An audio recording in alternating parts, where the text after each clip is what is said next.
What's up, guys? Welcome to the Amazing Clarks podcast. We are the Amazing Clarks, award-winning certified life and love coach and a husband and wife coaching duo. My name is Anthony Clark. And I'm Melanie Clark. And once again, welcome to our podcast. So on today's podcast, what we're basically going to be doing is kind of giving you guys a history of who we are and why we're doing the work that we're doing. And we're just going to have fun, be ourselves, and feel good. And one of the big things about this show, that's a disclaimer of ours, is that if you're going to listen to this show, that means that you are giving us permission to be 110% completely honest with you. It's always going to be from a place of love and good intentions, but we are here to be real talk, and not beat around the bush. So if you continue to listen, that's the agreement. Anthony just gives that disclaimer because he's big energy and he's going to say stuff that gets people excited. So you're just letting him know ahead of time, huh, babe? Won't he say it? Won't he say it? Yes, he will. Yes, he will. I think we just start out Introduce yourself, baby. Get this beautiful woman next to me. I introduced you. Tell them a little about you. No problem. I would love to do that. So I'm Melanie Clark. I'm this guy's wife. Anthony and I have been together for almost 30 years. I think like 29 and a half at this point, right? 29 and a half, yeah. Yes, so almost 30 years. I'm a wife and a mother and a life coach and a consultant and just an amazing part of the Amazing Clarks brand. Yes. And by the way, guys, they call us the Amazing Clarks because we empower people to live amazing lives. Melanie and I, not only have we been together as a couple for almost 30 years, but we've been coaching together as a team for almost 22 years now. And we have our own life coaching practice. We coach couples, we coach singles, we coach people that want to get more connected to their spirit. Literally, we coach in every single area of life. And over the last 22 years, that's exactly what we've done. So for me, this podcast is an exciting blessing because it gives us a platform to teach what we teach our clients. Now we can teach it to the world on a larger scale. So that's what's really exciting to me about this. But from your perspective, What's exciting you about doing this podcast? I'm really excited because in life coaching, we get the opportunity to teach people about themselves, about their energy, about their thoughts, and how to manage all of that so that they can live their best life, whether it's in a relationship or in their work life.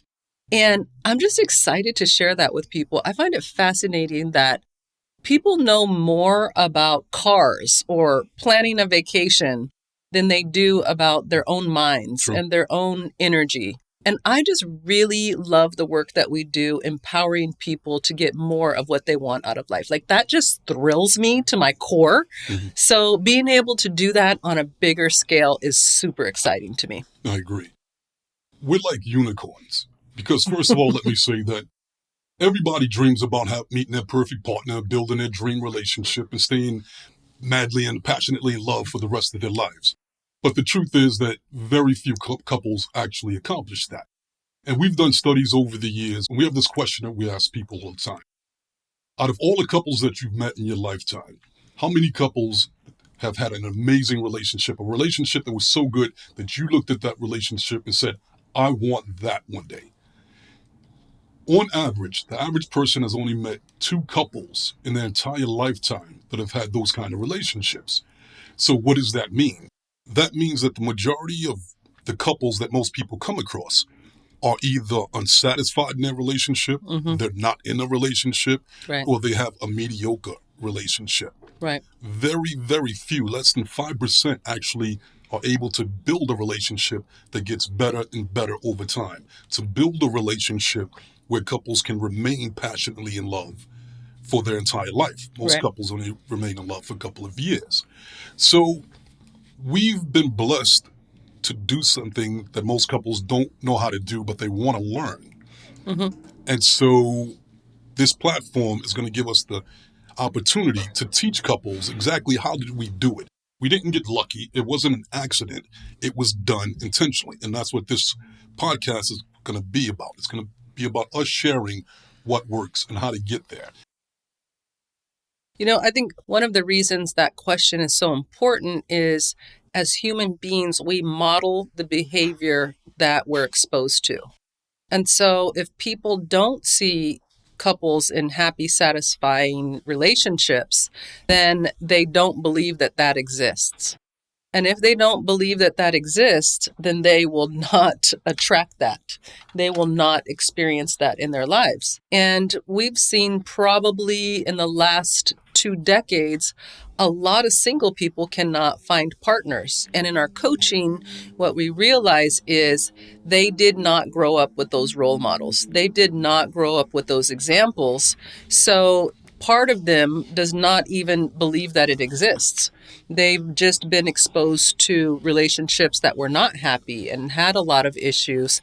And, our brains are created for survival. So if that's what you grow up watching and seeing, you're going to end up saying, I don't want that. I'm going to stay away from that. Why would I move towards that? Exactly. And that's happening to people on a subconscious level. They don't even know that they're sabotaging themselves in relationship as single people, but also in their committed relationships, they're also sabotaging because they don't have the roadmap to marital bliss. That's right. So guess what, guys? You're in luck, because guess what we're going to give you? We are going to give you that roadmap. Not only we're going to give you this roadmap, but we're going to give it to you real. We're going to be vulnerable. We're not here to be politically correct and be like, oh, we're perfect. And no, we've done it all. We've seen it all. We've screwed up. We've made mistakes. We've played ourselves. That's part of it. But we've also done some great things because of that. And hopefully you guys don't have to go through the same mistakes that we went through. Nobody was there to teach us this stuff. If we would have known this, it could have made a huge difference. But we didn't have anyone, and you do. So that's another reason I'm so excited about doing the show. One of the other things about our coaching practice that I'm really proud of is our success rate. Not only do we work with couples and all couples, singles, people that want, to attract more happiness in life, no matter what the issue is. Not only do we cover all the areas, but we have an incredible client success rate. Our success rate is 90 to 95%, which is unheard of in this industry. And I'm excited that I'm blessed that we have that, but it's not really to me about us. I'm excited because it enables us to get the transformation that we want for other people when it comes to it. So you know what? Let's tell the people a little bit about your past. Who is Melanie Clark? And then I'll tell a bit about me. Okay. What's your story? I think one of the reasons that our love is so great is because of how we met each other. So, we met when we were in our 20s, right? I was 25 and you were 24. And I had been married. I had already been married I'd been with my first husband for 10 years. I met him when I was 14 years old. And I married him when I was 18. I had my first baby I got pregnant when I was 16. I had her when I was 17. And, I was trying to create this traditional life for myself. I was trying to create happiness, like what I had seen on TV, because my personal life and my upbringing was nothing like that. Right. I grew up in foster care. I'm biracial. So my mom was white and my dad was black. Both my parents are deceased now, rest their souls. And in the 60s, I was born in 1966. And in the 60s, it was not okay for Black men to be with a white woman. This was not okay. And they lived in a small town, so they were harassed a lot by the police and by people in the town. It's like in the movies, right? Like they'd come to their house at night and, why are you together? So my mom... This was in Fresno. This was in Fresno, yes. So my mom was arrested in her 9th month of pregnancy. And so she delivered me while she was in the Fresno County Jail. I'm a jail baby. Because she was in jail, they took me straight to foster care. And they wouldn't let my mom's family take me because they said I was a Black baby and Black babies belong with Black families. So they put me in foster care. I'll have to go into that whole story one day because it's just fascinating how it happened. So we got a lot of episodes. Yes. So they put me in foster care and I ended up being, and my mom got in some other trouble too. So I don't want to paint the picture like she was this saint and, she was doing some stuff. And so I ended up being in foster care till I was 5 years old. And she and my dad would come and visit me. I mean, I could remember their visits. Like they would come in this huge pink Cadillac, and my mom had this bleach blonde hair, and my dad was this, like tall, beautiful black man, and they were just so striking. And they would come and visit, but I didn't really know them. After I was 5, the courts gave me back to my mom, but they had separated and my dad had become a Muslim and moved to the Bay Area. So I didn't really have a relationship with him. He would visit me, every few months, but I didn't really have a relationship with him. And then my mother was a drug addict and alcoholic. So there was just a lot of trauma, a lot of weird people around, a lot of chaos. And so I ended up going in and out of foster care. And I had just decided when I was a kid, when I grow up, I want a normal life. So all I wanted was to get married, have babies, buy a house. And I thought that I'd be happy and fulfilled. And I accomplished that. I bought my first house when I was 21 years old. I worked my butt off. Right. I went to school. I cleaned houses while I was putting myself through school. I had a baby. And I was willing to put in the work. So I worked hard. I saved money. My first husband didn't want to buy a house. I talked him into it. And I just created this life for myself. But after I accomplished all those goals, I would cry in the shower at night. I didn't understand, why am I still not happy? I had 2, beautiful, happy children. I had a nice big house, 2 cars in the garage, all the stuff.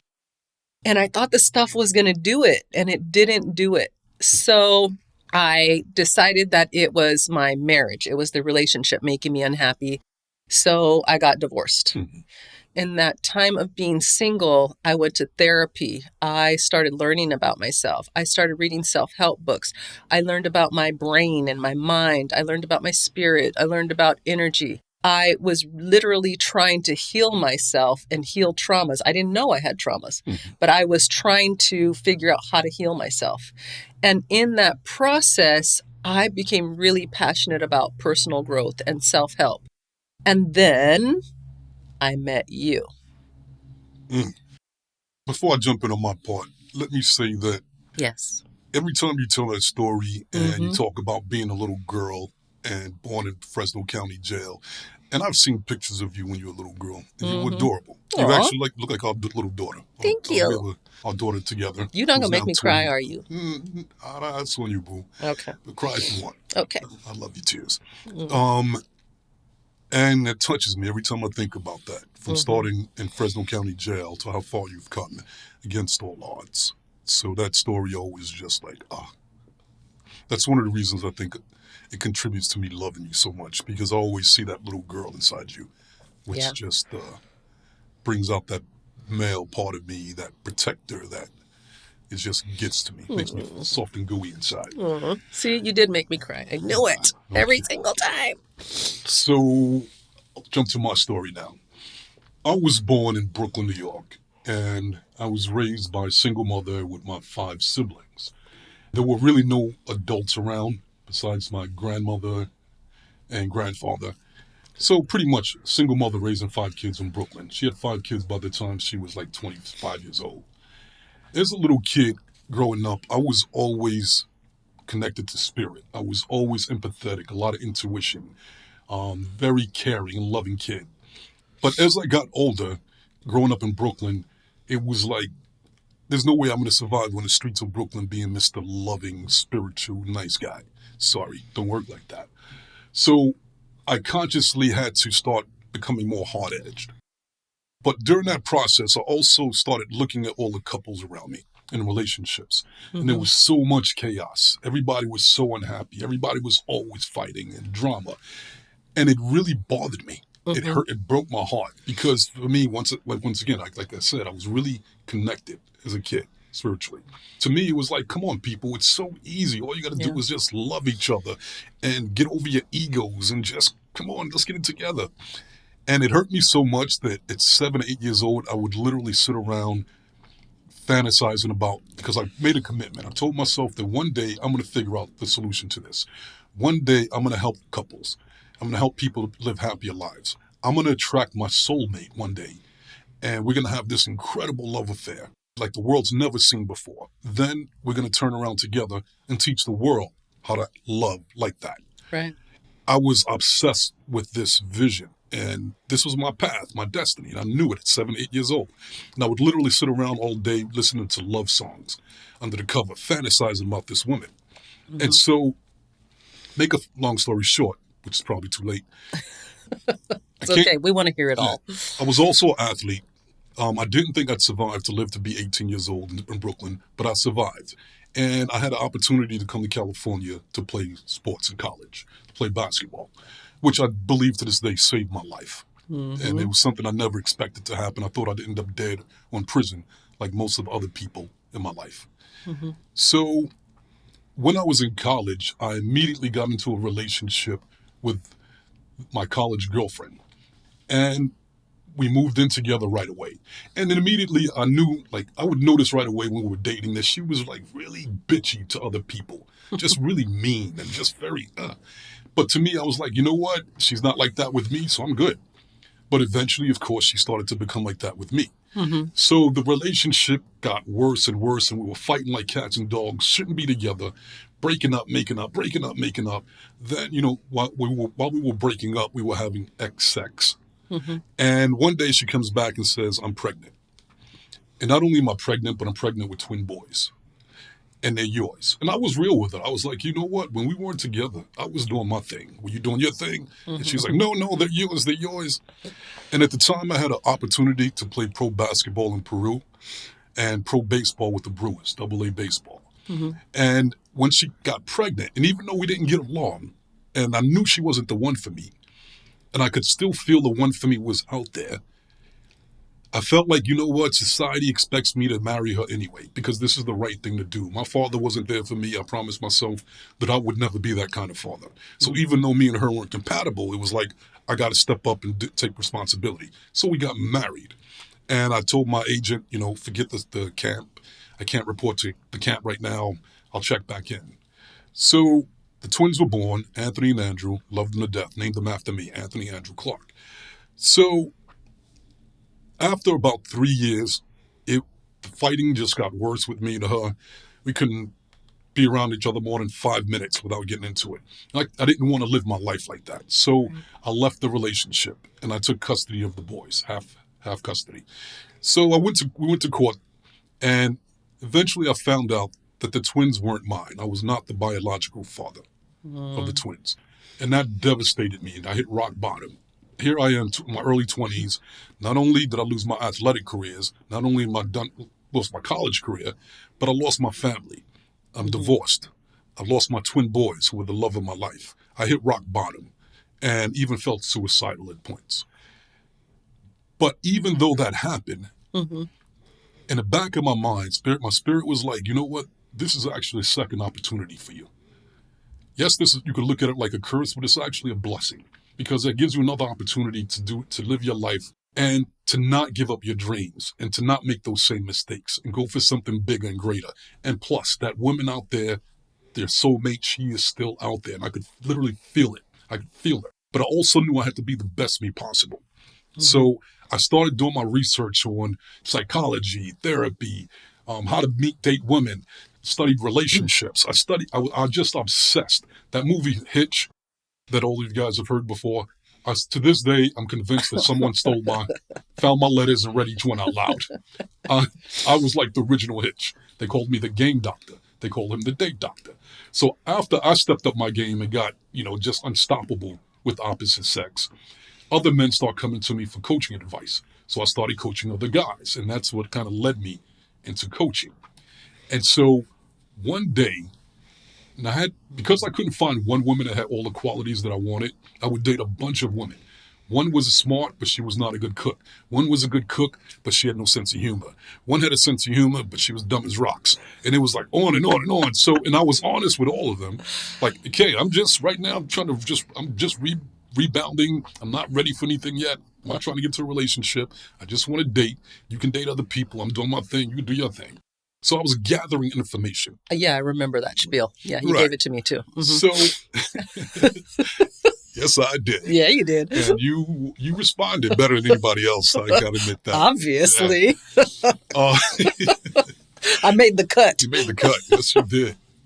And so one night, I finally had a night off from work because I was working 3 jobs. I was like, hey, man, working 3 jobs, man. Yeah. And so I was just, my plan was literally just to stay home by myself. I didn't want to date because I was always dating. I was like, I don't want a booty call today. I'm just going to stay home, cook dinner, watch TV, masturbate, and date myself. And so... Self-love. Right. So then, as I was sitting down and getting my dinner ready and everything prepared, I'm glad you setting said the scene, lighting candles. I was like, where's he going with this? My spirit said, go out. Go out. Yep. And I've tried to ignore my spirit at first.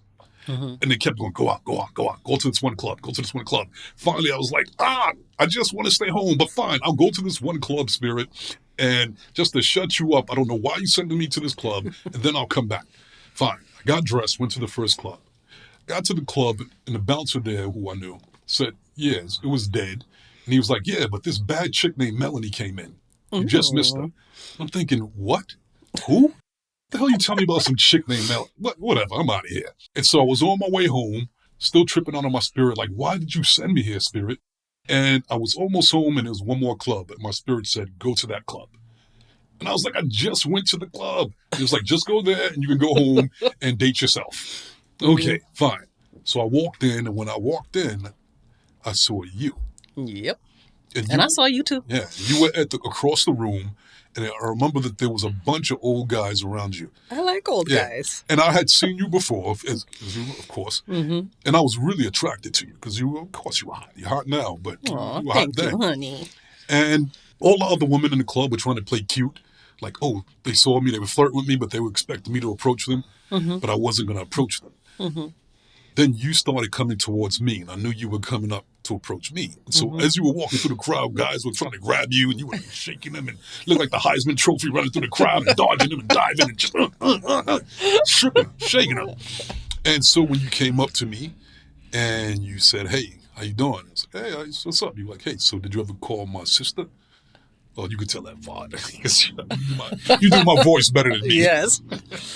So let me backtrack. I was out that night. Let me say why I was out. I was out that night because I was dating someone and I got stood up. And I did not want to sit at home so he could call me later and be like, can I come over?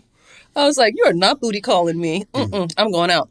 So I decided to go listen to music. And I was at that first club because there was a band that played there and I wanted to go listen to music, but they weren't there that night. So that bouncer that told you told me to go to the second club because that's where they were playing.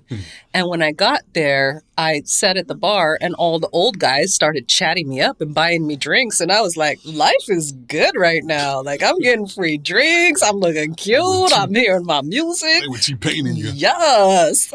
So I was having a good time. And when I saw you walk in, I thought, oh my God, that's that guy. I saw him at that other club and he would not give me the time of day. But then I saw you talking to my sister and I was like, so maybe he likes my sister. So when I went up to you, I was like, hey. And you were like, hey. And I was like, so did you ever call my sister? And you were like, who's your sister? And I told you her name. I'm not going to say her name because I said it on Black Love and it was not good. So I'm not going to say her name. And I told you her name and you said, she's not my type. And I was like, oh, what's your type? And you said, you're my type. And I was stunned because remember, I had been with someone from 14 to 24. I had no dating experience. I was just out being real and authentic. And when I would date guys, they would say stuff like, you're like a guy. You're really straightforward and you say what you think. And I'd just be like, whatever, I don't care what you think. And so that night when you said, you're my type. Wait, hold on. I said, you're my type. You're my type. You're my type. Yeah, that's what you said. Adrian. Stop it. That's what, every time you do my voice. Actually, Anthony, I'll be honest with you. Your voice was like that back then. It has calmed Actually, down it over was. the last 30 It years. was. When I first met you, I couldn't understand a damn thing you were saying. I that's just said true. yes to everything. That's Your true. accent, your New York accent was really That's heavy. true. And you had a really deep voice. That's true. And so it has changed. So that voice I'm doing is your 25-year-old voice. Actually, that's why I laugh at it too. Because you're right. You're absolutely right. When I first got to California, my voice was so deep and my accent was so deep that nobody could understand me. Yep. And I would have to repeat myself every time, like 4 or 5 times. I'd be like, hey, hey. And people are like, what? And I, hey, what? Finally, I got so tired of repeating myself that I literally, for a year, I stopped talking to people. So over that course of that year, I kept practicing diluting my accent so that people could understand me. Well, babe, your accent was not diluted that night. No. And that's why. It was concentrated. That's why when I reenact that scene, I do that voice because I'm keeping it real. So let's just go with that. You're good at it. So anyway. Can't be good at it. When you asked me about the drink, I got shocked. I didn't know what to say. Now, remember, this was in the 90s. So this was before like cell phones and Apple Pay and even ATM cards being used to pay for stuff. So I didn't have any money. I was a beautiful woman out in a bar. In the 90s, beautiful women did not need money in the bar because the old guys will buy you drinks, right? So that's what was happening. Yeah. So I didn't know what to say and I got shocked. And so my response was, in my head, it was like, what would a guy say? Oh, can I buy you a drink? So I asked to buy you that drink and you said yes. And I didn't have any money. So I'm like digging in my purse and like counting my ones and my chain. I remember what you ordered too, babe. You ordered a Long Island iced tea. And that has a lot of alcohol in it. So it was not cheap.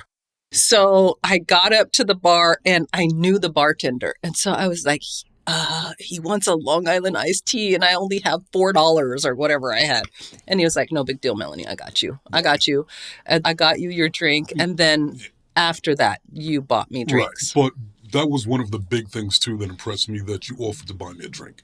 And good thing I was like a guy. Right, because for me, I knew what I wanted in a woman. The woman for me, the woman of my dreams, that woman that I knew that I would meet since I was a kid, she was a go-getter, or she is a go-getter. Yeah. And she has confidence, and she's not going to play coy. And so when you came up to me and offered to buy me a drink, that impressed me. And after that, of course, I bought you drinks after that. But yeah, you did. That showed me like, okay, she's a go-getter. And then we sat down, and the first conversation that we had was about spirituality. Yep. And this was almost 30 years ago. This is actually 30 years ago. Yeah.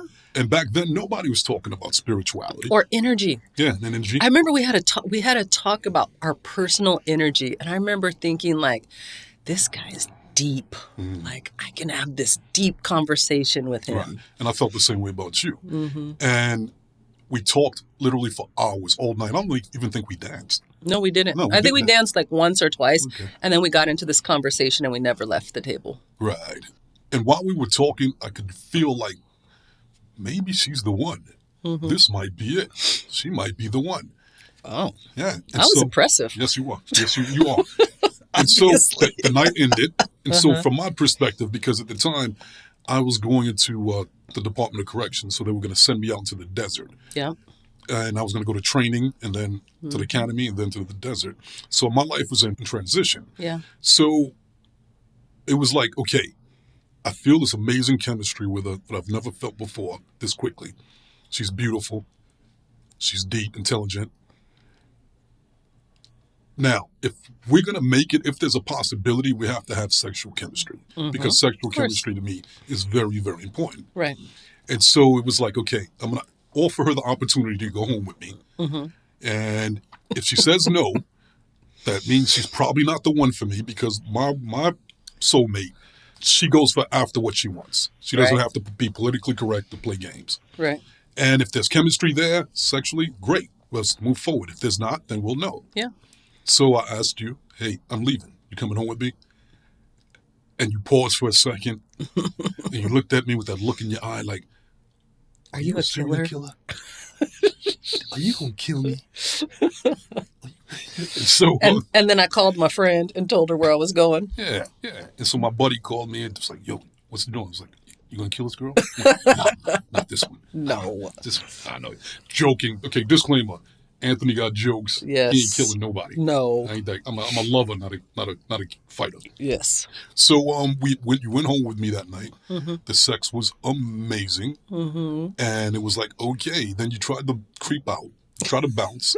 I thought it was a booty call. Nah, it would have been if the chemistry wasn't there. I was like, I know the rules of booty call. You don't stay the night. You get out after you're done. Thank you very much, sir. But that was lovely. But here was the next part. It was like, okay, she passed the sex part, passed the communication part, passed all the other stuff. Now she has to pass the cuddle test. You're so sensitive. You're so cute. If she can't spoon good, oh my God, then I don't know if we're going to make it. Right. And you spooned very well. Oh, thank you, honey. Yes.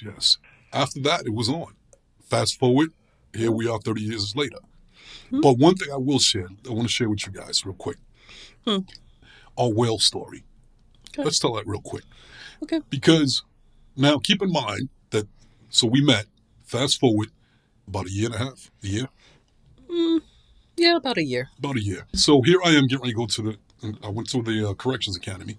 So I'm in Sacramento, and we're not sure if we're going to be together because you had 2 kids and a job. And a job in Fresno. Yeah. Here I am getting ready to go out to the desert by Mexico. And we weren't sure if we were going to be together, so we were looking for a sign. And remember, you were traumatized. So you weren't being like super committed. You were like, I got to go for my dreams and, I can't let anything get in my way. And I'm just going to keep it real. You had some baggage. Of course. So of course. It was, we didn't know if we were going to be together. Let's just say that. We didn't know if we were going to be together. We didn't know if that was in the plans. Even though we loved each other, we enjoyed each other, but it was like... Chemistry was amazing. And like you said, for me, I was traumatized because after what I went through with the twins and giving up my professional career and getting my heart broken and then that was devastating. Yeah. So I promised myself that I would never do that again. Yeah. Yes, I want love. Yes, I want a family, but I have to chase my dream. And life gave me a second opportunity. And to me, it was like, that's a sin. If life gave me a second opportunity like that, and for me to make the same mistakes, it was like, I can't do that. So, good for you. Yeah. I'm not mad at it. You know what? In all honesty, I understood that. I understood that because in my marriage, I had an opportunity. I got asked to go to Paris to do runway modeling. Right. And I was hit with an ultimatum. If you're a wife and a mother, and that comes first, and you cannot go to Paris and become a model, or you lose your family. I think that ultimatum is what eroded my marriage to the degree that I just couldn't be in it anymore. I had so much resentment. So because I had experienced that and felt that, when you said that to me, I understood it. I didn't always like it, but I understood it. And I had compassion for your situation and where you were coming from. So I'm at the academy. I get time off, a weekend off. Your father passes away. Oh, yes. So awful. Yes. So you were gone and it was shocking, and just got a call in the middle of the night. Your father's in the hospital and he's in a coma and we don't think he's going to come out of the coma. I had no idea what had happened. And this goes to show, once again, I had no money. No money to get to my daddy. And I just love the universe, how the universe works stuff out for you. And especially for me, I always have to say this, I'm divinely protected. So I had just paid my rent and I went to my landlord's door and knocked on the door and said, I need my rent money back. My daddy's in the hospital. He's dying and I need to get to the Bay Area. And she gave me my money back. And she drove me to the airport to buy a ticket to get on a plane to go see my dad. I thought that was amazing part of this story. Cool. So I get there. I'm the only one there with my dad.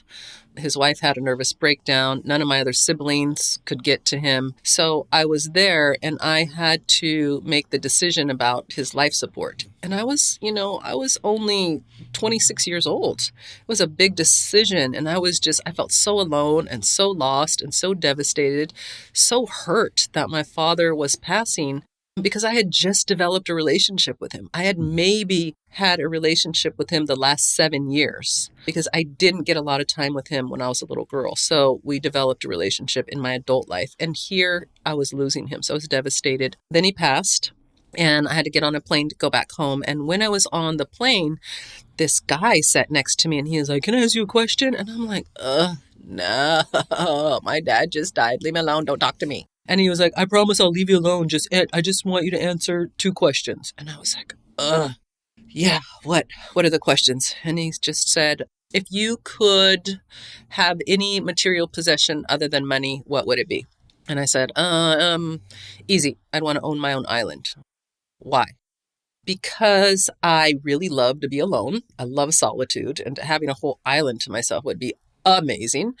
But then by the same token, I love to party. So I could have a party on my island and I can invite all my people. So I would want my own island. And he was like, okay, one more question. I'm going to leave you alone. I was like, okay. The second question was, if you could be any animal, what animal would you be? I chose a mammal, not an animal, but I said I would be an orca whale. And I would be an orca whale because they're black and white like me. And they do this thing called whale song where they always connect to their babies with sonar and they always stay connected to their children. And one of the things about me is I'm all mama. Like I have a lot of mama energy. Yes, I love being a mother. I love my children. I adore my children and they adore me. They adore you, very true. Yes. So that part of the whale story really stuck with me, and they're spiritual and beautiful and, you know, they rule the ocean. That was my answer. And he said, okay, I won't ask you any more questions. The plane landed and we got off the plane and it was almost like he disappeared. He was just gone. And I was like, that was weird, but I've got too many other things on my mind to think about that. And I get home and I get a call from you and you said, I have leave. I have leave from the academy, come to Sacramento. And I was like, hell yeah, my heart is broken. I need some loving. I need my mans right now. Mm-hmm. So I got on a train and got to Sacramento and you picked me up at the train station. Anthony, I can still see you that day in the train station. You were wearing black jeans. You look like a nerd. And you had on white sneakers. And you never wore sneakers. I had never seen you in sneakers. You always wore boots. So I was like, he looks like a nerd. Yeah. What happened to my guy? When you go to the academy, they nerd you out. They brainwash you. Yeah. You were so... The last thing you think about is fashion. It's just like, yeah. Yeah, you were so different. But then you hugged me. I remember, like, as soon as you saw me, you just hugged me and you squeezed me and you kissed me on my forehead and you said, it's going to be okay, baby. And I just melted. I was like, oh, I'm going to survive this. So then from there, we went to our hotel. I won't get into all that, but we caught up. Oh, yeah. And it was great. And then the next day we went to lunch in this mall that was this outdoor mall. And we were sitting down eating and catching up. And I said, oh, hey, oh, yeah, I wanted to tell you, this weird guy was on the plane and he asked me these 2 questions. And once again, keep in mind now, we're wondering, are we going to be together or not? Universe, give us a sign. Yes, give us a sign. So you said, ask me the questions. And I was like, oh, okay. So the first question was, if you could have any material possession other than money, what would you choose? And what'd you say, Anthony? I said I would choose my own island. Mm-hmm. That's right. And when I said that, you started freaking out and you started jumping up and down and started kissing me. And you said, why? And I explained that if I had my own island, I could be by myself because I really like to be by myself a lot. Yep. Or I could just have the people I love, the people I'm close to come hang out with me and party with me. And then when we're done, they can go away. But it's more about the freedom, the independence, and the solitude, and the nature, and being in nature. So. And I said, that's what I said. And Anthony, if you get this second question, if your answer is the same as mine, you are my soulmate. And you said? No pressure there. There we go. And then you said, let's walk. Let's walk, right. And so we got up and we were just walking arm in arm. And it was Christmas time and it was cold. And I was wearing your leather jacket. You gave me your leather bomber jacket. And I was wearing your big old jacket. And then you said, ask me the second question. And so I said the second question was, if you could be any animal, what animal would you choose and why? And you said? I said, orca whale. And when I said orca whales, she started jumping up and down and screaming and kissing my face. And everybody in the mall thought I was proposing to her, so they started clapping for us. And at that point, for me, that was the sign that I needed that, yeah, we're supposed to be together. Yes. And to this day, I believe that was your father intervening. It was spirit. Yeah, it was your father. 100%. The guy on the plane was an angel that was there. To guide me. To guide you. Yeah, to guide us. I love that. And I did not know that you felt this way about orca whales. And you didn't know that I felt that way. We had never discussed it. Yeah, very true. So we actually did end up taking it as a sign. And you finished the academy and you got stationed out in the desert. And you asked me to come with you. Right. And let me ask you a question. I've never asked you this question before. Uh-oh. Did you ask me to come with you because of that story? No.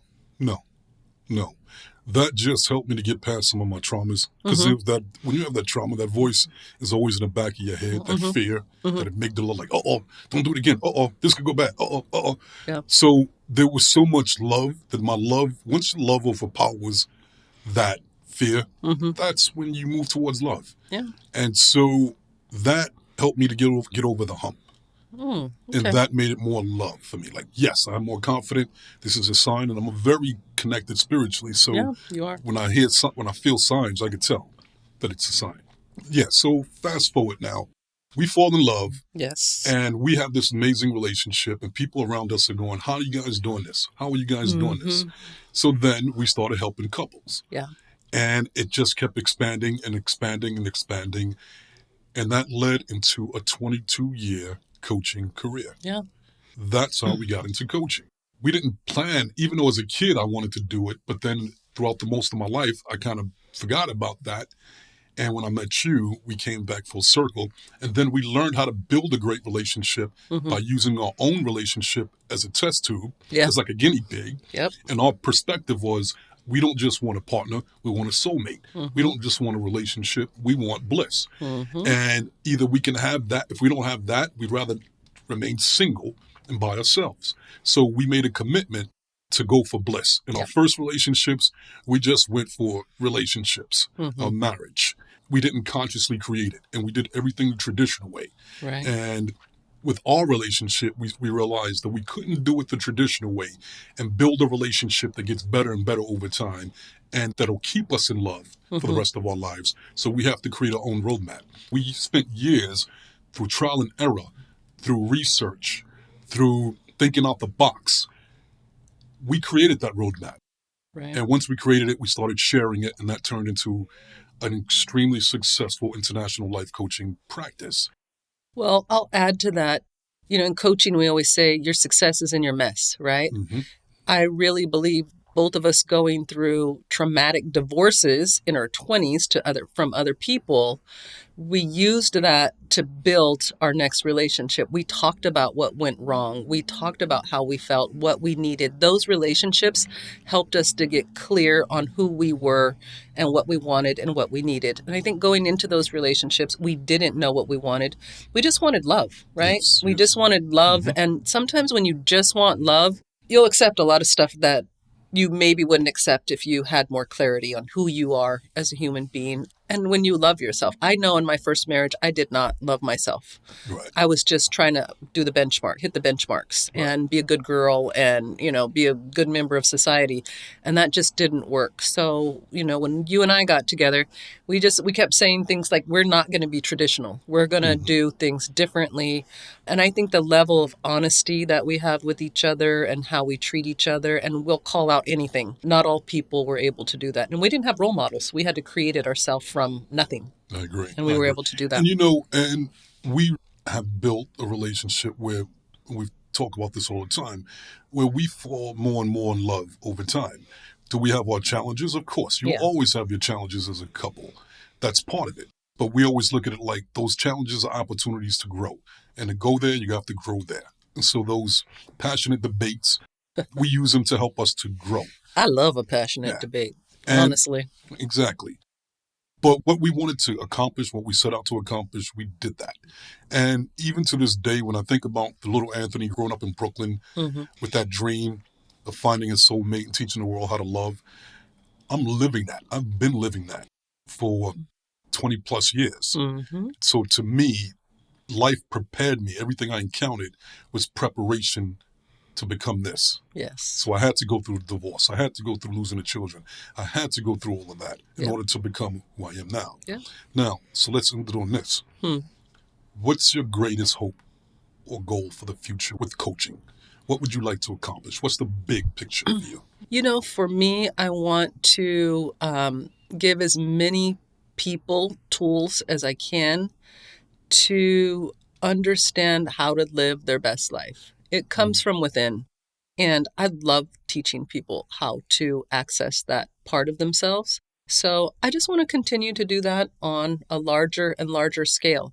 I really believe, like, one of the reasons I love working with couples is I really believe that when we teach couples how to love each other and communicate, then they teach that to their children. And their children are our future, their society.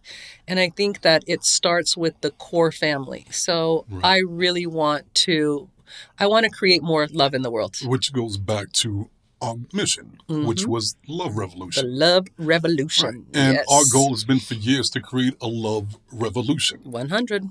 You know, there was a time where people married because survival purposes and, benchmarking. But now people, they want what we wanted.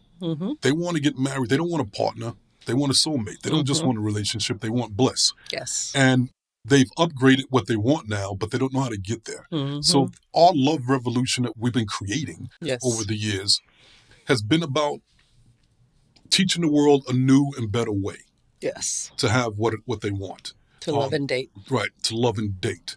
And we realize that once 10% of the population is able to get it and do it, that's the tipping point. That 10% leads to the complete revolution, but we got to get to that 10% first. Yes. And I believe that this podcast is going to give us the platform to get create to that 10% to create the love revolution. And create the love revolution. Let's do it. Let's do it. Let's do it. Let's do it. I love you. I love you back, baby. Thank you, honey. And so, once again, guys, this is the Amazing Clarks podcast. So, until next time, love, love, love. Love, love, love. And if you don't go within, You will go without.